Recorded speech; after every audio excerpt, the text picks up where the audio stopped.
어떻게 한 경기도 버릴 수가 없을 정도로 이렇게 다 주목할 게 이렇게 많아요. 이 경기도 만만치가 않습니다. 아틀레티코 마드리드 대 리버풀.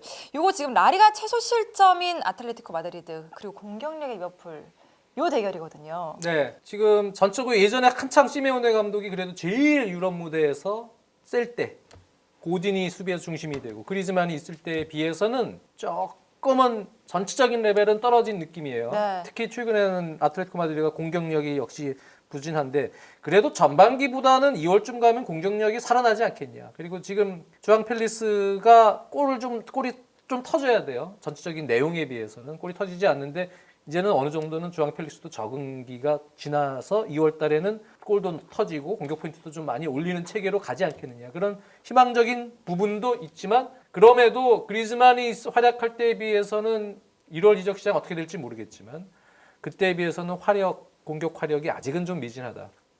그래서 현재 상황에서는 리버풀이 담금질돼 있는 그러한 팀으로서 미세하게 우세에 있다.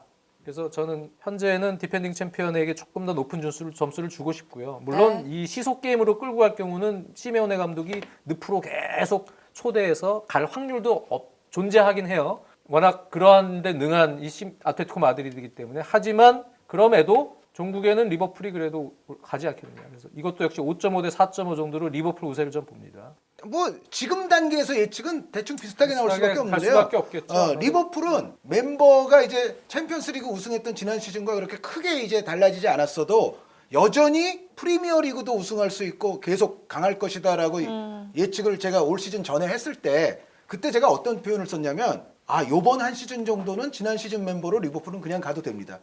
왜? 지난 시즌에 완벽하게 이제 완성된 팀을 딱 만들어 놨는데 이런 팀은 한 해 정도는 더 해도 돼요.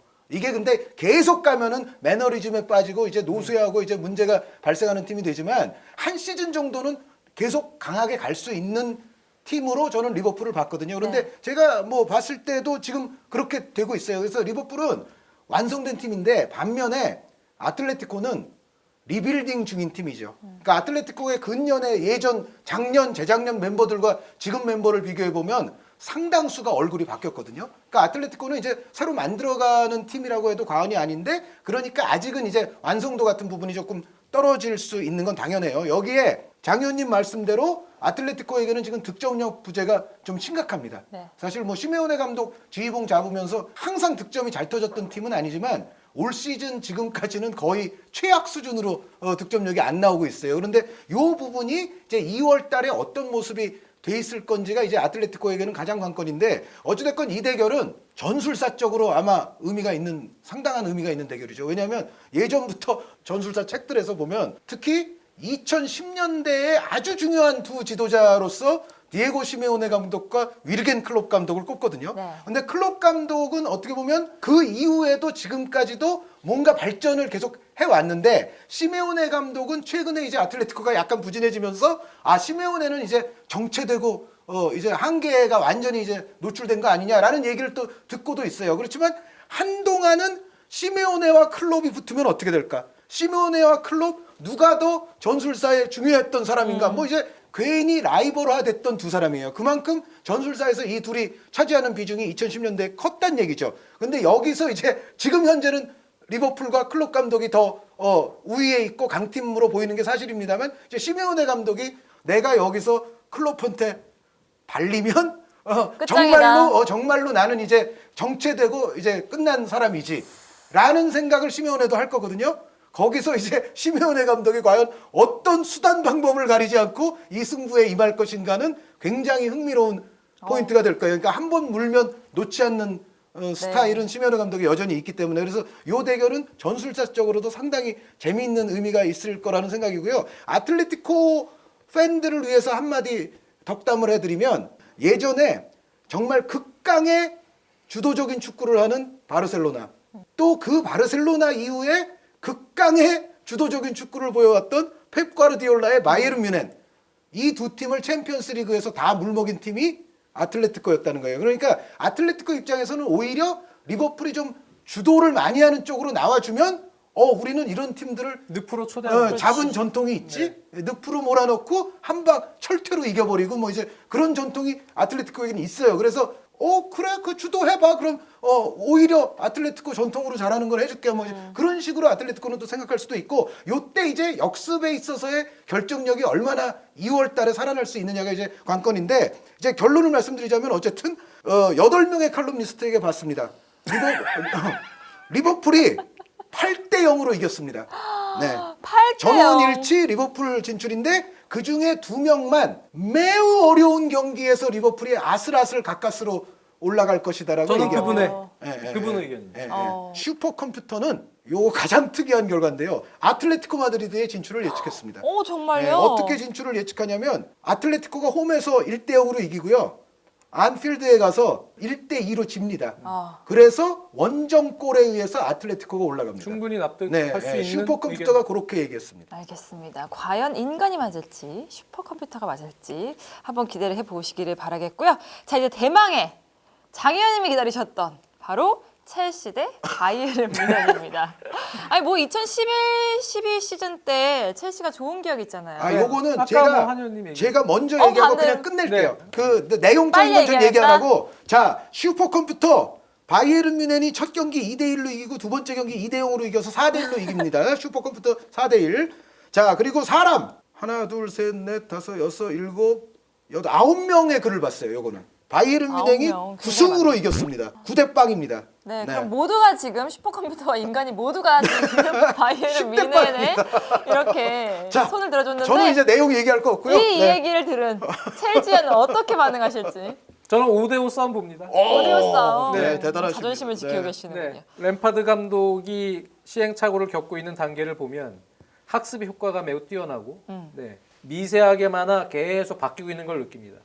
그런데 저는 개인적으로 1월 이적 시장을 긍정적으로 보고 있기 때문에 분명히 첼시는 1월 이적 시장에 좋은 영입을 할 가능성이 높고 그리고 지금은 조르지뇨와 코바치치가 워낙 잘해줍니다만 그 시점쯤 되면 이제 부분적으로 로테이션을 시킬 수 있는 미드필더가 한 명 더 영입이 되거나 뭐 치크가 가세하거나 여러 가지 상황이 바뀔 거예요.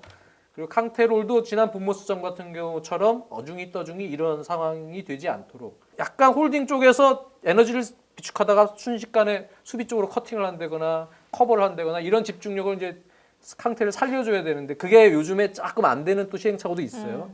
그러니까 지금 예를 든 건데 전체적으로 하나하나 부분에 있어서 시행착오들을 겪고 있는데 거기에 대한 보완에 대한 학습 효과는 제가 생각했던 것보다 램파드 감독이 상당히 빠르다. 네.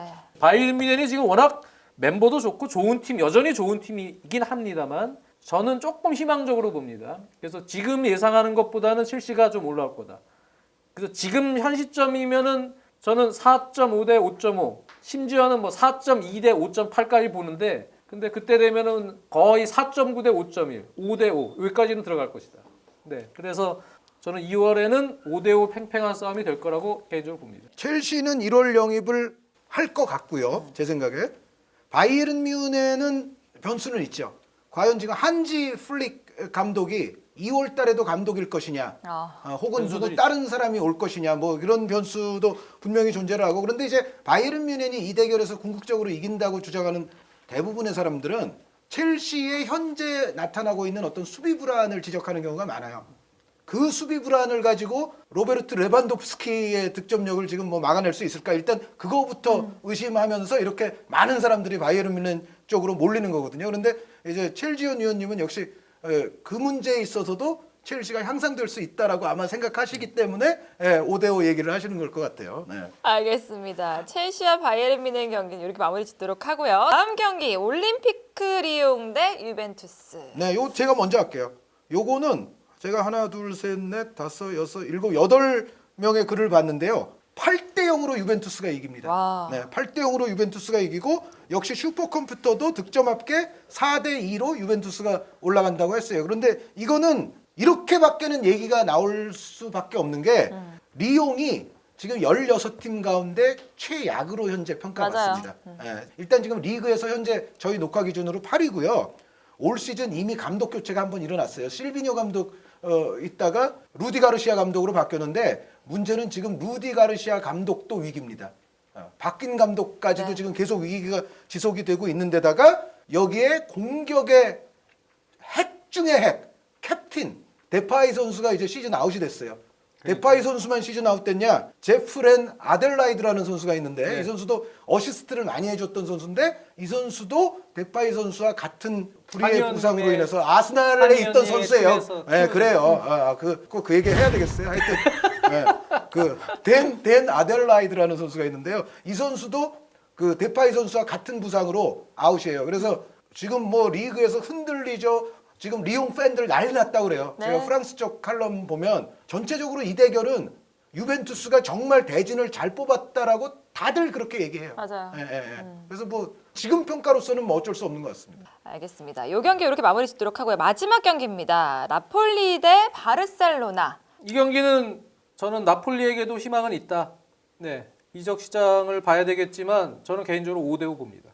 5대5. 그러니까 안첼로티 감독 경질되고 가투소 체제에서 전술도 이제 4-4-2에서 4-3-3으로 좀 전환이 됐지만 기본적으로 가투소 감독이 좀 더 지켜봐야 될 것 같아요. 근데 지난 파르마전 같은 경우 보면 내용적으로는 아주 밀리크도 조금 잘 활용을 했고 공격적인 부분이 많이 다이나믹해지고 슈팅도 많이 때리고 파괴력이 좀 올라가고 팀 전체적으로 제가 보면 2월쯤 되면은 바르셀로나랑 이제 비벼볼 정도의 단계까지는 갈 수 있지 않을까. 그 얘기는 반대로 얘기하면 바르셀로나가 지금 너무 좋지 않기 때문에 하는 얘기입니다. 물론 바르셀로나의 현재 상황은 1월 이적 시장이 있고요. 분명히 바르셀로나도 준비를 하고 있겠죠. 근데 지금 발베르데 감독 체제로 그대로 간다면이라는 전 전제 달게요. 성적이 그래도 꾸역꾸역 어느 정도 승률은 유지를 하고는 있어요. 발베르데 감독. 그래서 네. 이 상황으로 그냥 가면 챔피언스리그에서 뻥 터질 수 있다. 네, 봅니다. 매년 일단 그래왔어요. 매년. 최근에도 계속 그래왔지만 허리에서 싸워줄 선수가 없어요.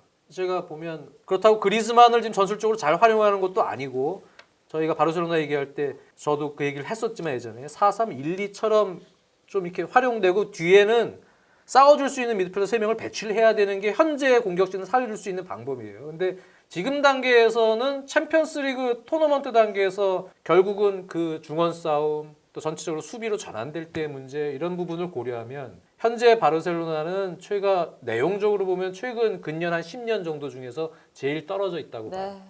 그래서 지금 단계에서는 변화가 필요하다. 그래서 보강도 필요하고 그다음에 무언가 좀 획기적인 내용적으로 좀 힘이 있어야 되는데 그게 좀 부족한 느낌이 있어요. 결국은 계속 지금 매직에 의존하고 있거든요. 어찌 보면 쉽게 얘기하면 수아레즈의 매직 같은 골 최근에 나왔지만 뭐 그런 거나 메시 하나 뭐 알바의 침투나 뭐 여러 가지 그런 부분을 예전에 했던 패턴들의 그 매직 하나를 계속 기대를 하면서 꾸역꾸역 가고 있는데 이기고 있고 비기고 있고 하지만 좀 버티는 느낌이 좀 강하다는 네. 느낌이에요. 그래서 이 부분은 힘을 더 넣어주지 않는 이상은 나폴리와 5대5 싸움을 할 가능성도 있다. 나폴리는 조금 희망이 보이고 그런 차원에서 말씀드립니다. 네, 일단 정리는 7명의 글을 봤습니다. 바르셀로나가 다 이겼어요. 7대0이고요. 그 슈퍼컴퓨터도 바르셀로나가 무려 득점합계 6대1로 이긴다고 얘기했어요. 그러니까 장 의원님 얘기와는 6대1. 좀 동떨어진 얘기죠. 그런데 저는 장 의원님 얘기가 더 진실에 가깝다고 생각을 해요. 그러니까 근데 이거는 있어요. 뭐냐면 바르셀로나가 제가 아까 말할 때 잠깐 끼어들었지만 매년 이 패턴이거든요. 네네. 근데 매년 이 패턴이면서도 올 시즌은 작년보다 올해가 더 위험하고 재작년보다 올해가 더 위험한 거예요. 왜? 선수들 주력 선수들이 나이가 더 많이 먹었으니까. 물론 새로 데려온 뭐 젊은 선수들도 소수 있긴 하지만 전체적으로는 바르셀로나는 노쇠화되어가는 팀이라는 인상을 지울 수가 없거든요. 그리고 실제로 경기에서 기동력이 그렇게 나타나고 있고 그래서 매직으로 뭐 버티긴 하는데 이게 챔피언스리그 같은 무대에서 특히 1, 2차전 중에 한 경기에서만 잘못 터지면 바르셀로나가 계속 그렇게 탈락한 거 아닙니까 요즘? 그럼요. 그런 상황이 나오지 말라는 법이 없다라는 장 의원님 말씀에 동의를 하고 그런데 이제 이 칼럼니스트들도 과연 바르셀로나의 그런 거를 아예 몰랐을까? 모를까? 그거는 저는 아니라고 보는데 왜 그럼 이렇게 이구동성으로 바르셀로나가 다 이긴다고 그럴까? 두 가지 이유입니다. 하나는 나폴리가 자체가 문제가 있지 않냐. 그러니까 장 의원님은 지금 아까 희망적으로 얘기하는 네, 그렇죠. 가투소 감독이 잘 정비를 해서 나폴리 선수들의 능력을 10분 이끌어내게끔 팀을 잘 2월까지 만들어 놓은 다음이면 그 얘기가 가능한데 좀 그런 전제가 있는 만약에 데 라우렌티스 구단주와 선수들 간의 갈등이 계속되고 지금 예전에 안첼로티 감독 있을 때 무슨 얘기 나왔어요? 선수들 다 내보내겠다 막 그런 얘기까지 나왔었잖아요. 그런데 그런 상황이 제대로 봉합이 안 되고 뭐 또 일부 선수가 이탈하고 이럴 경우에는 변수가 그 나폴리가 어떻게 바르셀로나를 이겨? 라고 생각하는 거죠. 그렇게 되면 아마 매직만으로도 바르셀로나가 이길 거야. 네. 라는 생각을 이 칼럼니스트들도 하고 있다. 그래서 나폴리 자체가 과연 정비가 되느냐가 기본 전제로 깔려야 바르셀로나가 사고가 난다라는 또 그런 결론까지 도출이 될 수 있다는 말씀은 드리고 싶어요. That's right. 예, 예. That's right. 영어가 나왔어요. 자, UEFA 챔피언스리그 16강 대진에 대한 분석을 한번 해봤는데요.